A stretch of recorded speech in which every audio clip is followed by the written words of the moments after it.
alam mo ba, si Ihab talaga, parang ang bigat sa buhay ko si Ihab. Ang bigat niya, Bakit? parang namimiss ko siya pag hindi niya ako kinakausap. Ewan ko, hindi ko alam. Wow, in love ka na. May asawa yan? Oo, mayroon yun, may 3 anak yun. Hindi ko alam. Talaga? Basta parang Baka namimiss ko siya pag hindi niya ako kinakausap. Siya lang Wala, naman. may ganun portion. Wala Ang namang pangit-pangit iba. nun, ang taba-taba. Grabe Uy, ka. pogi siya.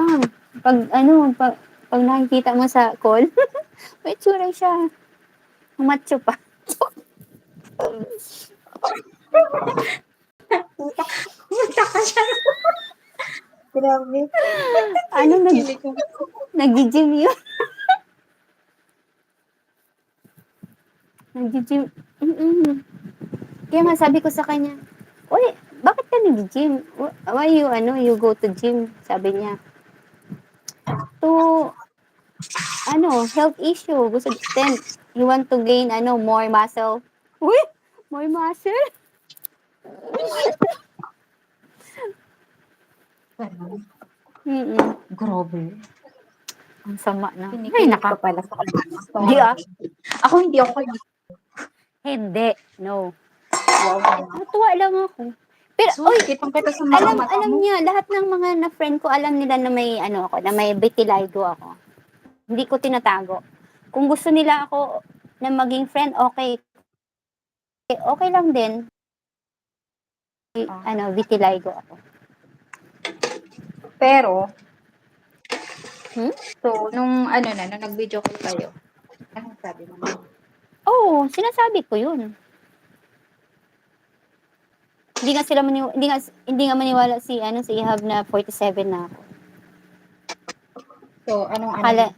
Kasi nung nakikita niya ako sa live mo, sabi niya para daw ako, di ba nakita niya ako sa live natin dati?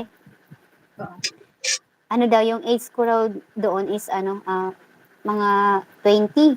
Sabi ko, no, I'm 40 plus na. Yung mga ngayong, kami, binigay ko sa kanya yung messenger ko, nagtumawag siya. Hindi naman, sabi ko, baka dahil sa ko, sa sakit ko, kaya parang, ako tignan. Para bang yung parang hindi matanda. Nakakabata naman talaga ang kapag halimbawa, akma yung niya, akma ang kulay sa'yo. Nakakabata. Pero kapag halimbawa, haggard yung face mo, bakit yung tuwing ko may ganyan din, pero siyang tingnan? Parang haggard na haggard. Ganun. Pero nung kabataan nyo, alam mo, napaka-handsome nun. Nung mga O bakit? high school kami. Oo, Bakit ganun? parang sa lahat ata ng anak, siya yung pinaka, may tsura. Tapos, Alam mo, sabi nga ni Ben Pilchab, ang sabi ni Ben sa akin, parang naiba yung mukha mo noon at ngayon. Sabi ko, sabihin mo nga sa akin kung anong kaibahan. Ano bang kaibahan? Kasi dati daw, nung bago niyang meet sa akin, parang, parang matanda na, parang bang mas tignan, yung parang mas matured tignan. Sabi ko, bakit ngayon? Kasi ngayon na nagka-vitiligo siya, na siya, parang puti na yung mukha niya, pero mature yung Ibig sabihin, depende din pala, Chab. Kasi, depende. parang Iniwan nyo talaga ng akong niya. Yun ay matangos ang ilong, hindi yung sarat ang ilong. Alam. mm, sabi nga nila, pag makita nila yung kapatid ko na babae, pag magsama kami, ay, kapatid mo, o ate ko yan, ay, akala daw nila, ako yung bunso, siya yung ate. Kasi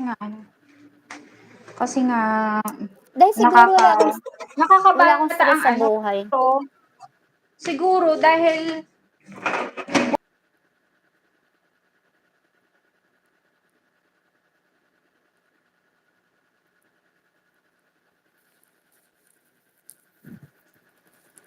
yung sa inaya yung sarili niya ba.